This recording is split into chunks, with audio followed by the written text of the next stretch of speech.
I thought I was being careful. Private property, gated driveway, cameras everywhere. The kind of place where nothing really happens. So when I gave him the gate code, I didn't think twice about it. Looking back, that's probably the biggest mistake I've ever made. I wouldn't have had to sell anything if things hadn't started slipping. A year ago, everything was solid. Business was good, money was steady. I was comfortable. But then things started to slow down. Contracts fell through, and clients pulled out. And suddenly, I had to start making decisions that I hadn't planned on making, cutting costs and moving money around. And eventually, selling things that I didn't want to sell. My watches were the hardest. I'd been collecting for years. Nothing insane, but enough that it mattered. A couple Rolexes and an Omega that I bought as a celebration milestone. Each of them had a story attached to it, and importantly, each of them were worth something, some of them over $20,000. I tried everything. Online watch dealers, private collectors, even a couple consignment shops. No serious offers, or worse, offers that weren't even close to what they were worth. I knew if I went to a pawn shop, I'd lose thousands, so I held off. I tried to find another way. That's when I turned to Marketplace. I didn't love the idea, but it felt safer than Craigslist. At least there were profiles and photos, names, something to go off of. I listed a few pieces. I kept it simple. I didn't show everything at once, just enough to get attention. At first, it was exactly as you would expect. Lowball offers, spam messages, and people that were asking if I would take trades. I ignored all of them. And then one came through that felt different. Clean profile, guy in his mid-30s, photos with some cars, and not random cars either. A Mercedes G-Wagon, a Maserati, the kind of stuff that suggested that he had money. His message was simple. I'm interested in your Rolex two-tone Daytona. Is it still available? No games, no lowballing, so I responded. We went back and forth for a bit, and he seemed normal. He definitely knew what he was talking about and asked all the right questions. Then eventually, he asked if he could come see them in person. I hesitated. Meeting someone at your house isn't something that you just do. But at the same time, this wasn't some random buyer. At least he didn't seem like it. I had security, plenty of cameras, alarm system, gated entry, everything that you would expect. So I agreed. I gave him the address and the gate code. I told him what time I'd be home, and looking back, that part feels really stupid. But at that time, it felt normal. He showed up right on time, but the car wasn't what I expected. It was an older Ford Explorer. Nothing like the cars in his photos. That threw me off for a second, but then I rationalized it. Maybe this was his daily. Something he didn't care about. Didn't want to put miles on all of the expensive stuff. Honestly, it made sense. He was polite, calm, and didn't say much. He just looked at the watches one by one, didn't rush, but didn't react much either, which was strange. Because if you were into watches, you'd usually show it, at least a little. He asked a few questions, but nothing specific. More like he was stalling, looking around, taking in the room, not just the watches, the layout, the door, the windows. I didn't realize this at the time, but that's exactly what he was doing. About 15 minutes later, he stepped back and said, I think I'm going to pass. That caught me off guard. No negotiation, no counter, just no. I remember feeling a little irritated. I said something like, "Yeah, sorry for wasting your time coming all the way down here." That's when he smiled. He looked at me and said, "You didn't." Just like that. No explanation. No follow-up. Just that. And then he left. That stuck with me. Honestly, more than it should have. It was just something about the way that he said it. It didn't feel like a normal response. But I brushed it off and told myself I was just overthinking. Later that night, I went upstairs. I was going over some work, and the house was quiet, which was normal. And then I heard something. My gate opening. At first I thought it hadn't closed properly earlier, but then I remembered I gave him my gate code. Before I could even react, all of the lights went out, everything. The house was completely dark. My first instinct was the power, but the backup generator system kicked in immediately, and then my emergency lighting. Then my alarm. The system was triggered. It was so loud and sharp, echoing through the house. And then I heard glass breaking. I didn't go downstairs. I didn't check anything. I stayed where I was. I locked the door and called the police and waited. The next day, I reviewed the footage, every angle, every camera, and there he was. Same guy, same clothes, same smartass expression. He was moving through the property like he'd been there before, because he had. That's when it clicked. He never came to buy anything. He came to get inside, learn the layout, confirm the security, and get the gate code. The police told me later that he's done this before, multiple times. Fake accounts and targeting high-end sellers, learning everything that he needed, and then coming back. They caught him a few weeks later. Same method, but different house. Same mistake. I still have my watches. I never sold them, and I don't think I ever will. But I changed the gate code, upgraded the system, and I do not meet buyers at my house anymore. Because now I know. Sometimes they're not there to buy anything.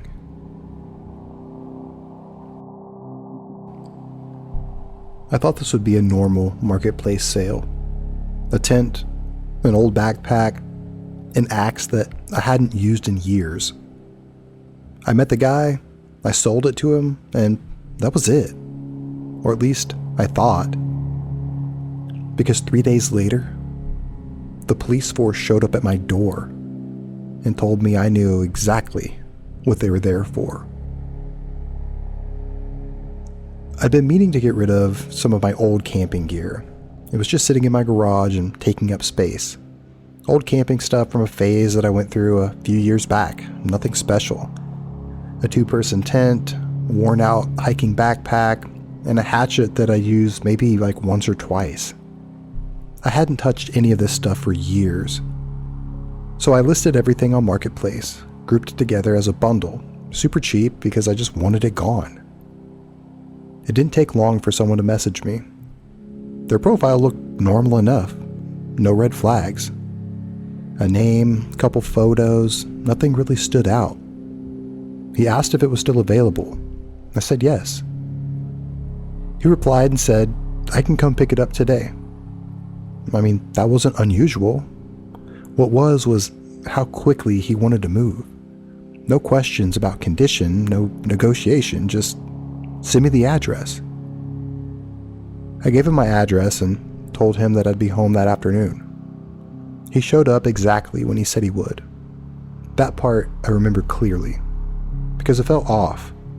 Not in an obvious way, just something about him. Too calm, too direct. He didn't introduce himself, didn't make small talk. He just looked at the gear and said, "Is this everything?" I said yes and nodded once. He didn't inspect anything. Didn't even pick up the axe, just handed me cash. He was leaving and he paused for a second. He turned back slightly and asked, "Have you ever used this stuff out there?" I remember not really understanding what he meant. I just said, "No, not really." He nodded again and then muttered and left. After that, I didn't think about it again. It was literally just a sale. I deleted the listing and moved on. The next couple days were completely normal. Work, home, nothing out of the usual. Until the third day. It was early, around 9 a.m. I heard a knock on my front door. Loud and firm. Not like someone casually stopping by. So I went and opened it. And there were 3 police officers standing there. One of them asked my name. I said, yeah. He said, "We need you to come with us." I thought this had to have been a mistake. I asked what was this all about. They didn't answer me directly, and they just said, "You know exactly why we're here." That's the part that stuck with me because I didn't. I told them that. And one of them looked at me as if I were lying. Like I was wasting his time. They brought me in for questioning. They sat me down in a room with no windows, just a table and a chair. After a few minutes, another officer came in, slammed a file down in front of me and opened it. He slid a photo across the table. It was an axe, old, with a worn handle. Scratches near the blade. I recognized it immediately. It was mine. Or it used to be. I told them that. I said, "I sold it 3 days ago on Facebook Marketplace." They didn't react. They just kept looking at me. And then one of them said, "Your fingerprints were all over it." That's when they told me about the family. A house about 40 minutes away. A husband. A wife. 2 kids. All killed the night before. And the weapon used was that axe. I felt sick, like everything just dropped from under me all at once. I kept repeating the same thing. I sold it. I sold it. But they weren't buying it. Not yet. I told them, I have proof, guys, that I have the messages from the buyer. I could show them. Just let me have my phone. They gave me back my phone. I went directly to Facebook, went into Marketplace, opened my messages, and there was nothing there. The conversation was gone. Not archived, not hidden. Gone, like it never existed. The listing was gone too. No trace of it. That's when things got worse. Because now I didn't have anything. No name, no messages, no proof. Just my word against everything else. They didn't arrest me right away. They didn't let me leave either.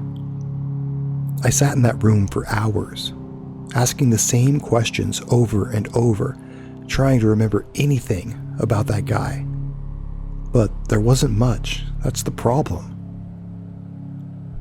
It wasn't until later that night that everything changed. The officers stormed back in, and they looked different this time.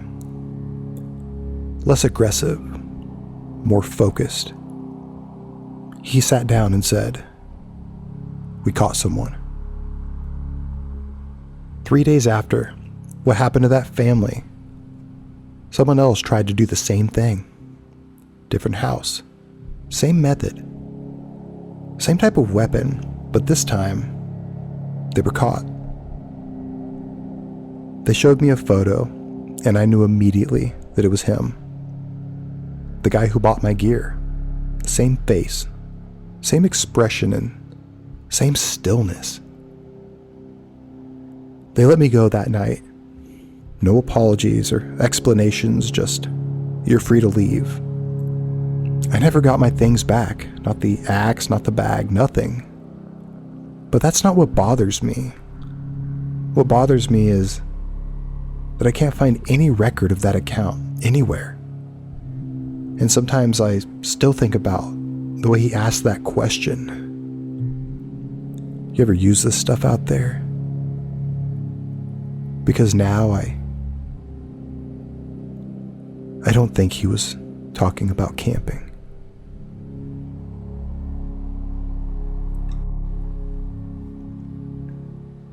I hadn't even sent him my address yet. We were still just messaging, working at a time. And then, there was a knock at my front door. I was just trying to get rid of a few things. Nothing big, just an old chair, small table, and random stuff that I didn't need anymore.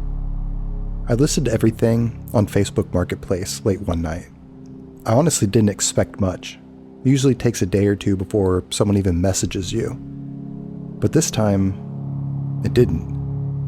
Within maybe 10 minutes, I got a message. There was no profile picture, no name. They just asked, "Is this still available?" I replied like normal, "Yeah, it's still available."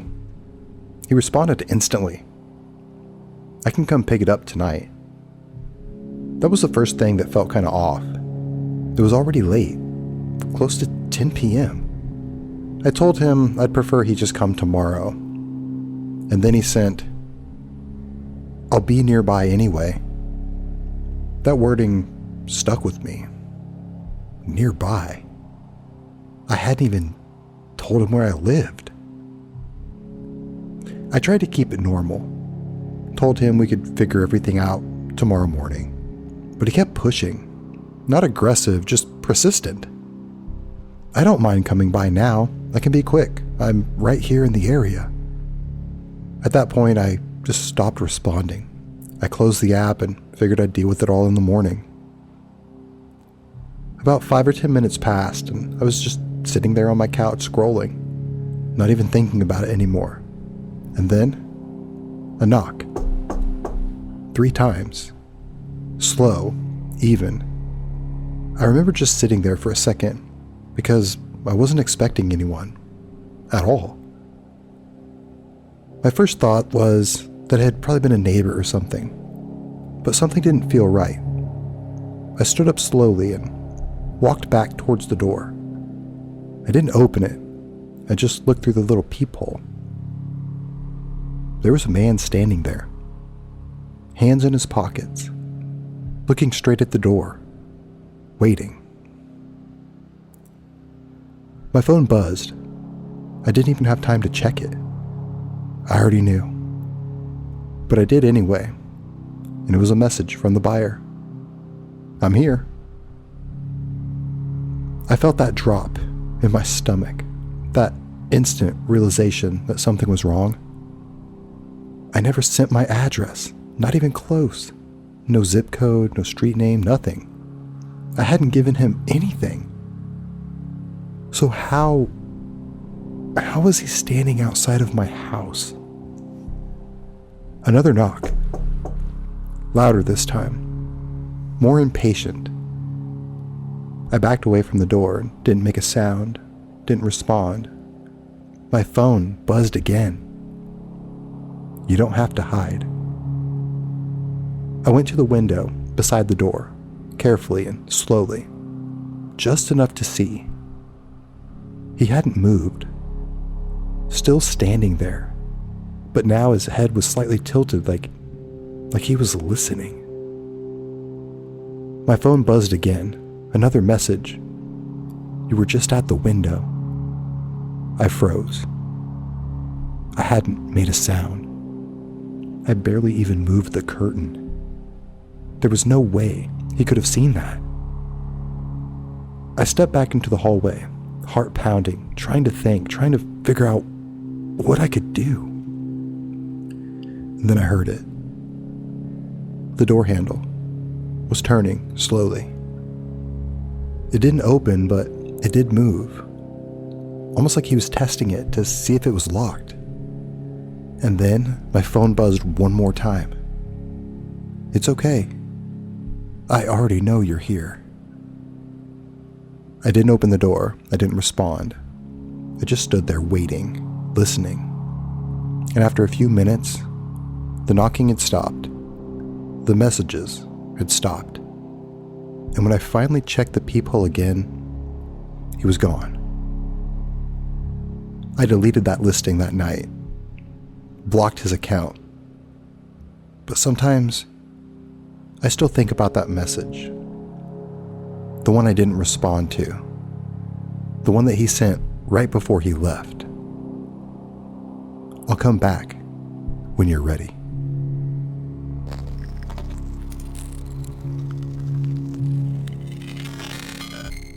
Hey everyone, it's Mr. Frankenstein here. If you've made it this far, I can't tell you how much I appreciate you.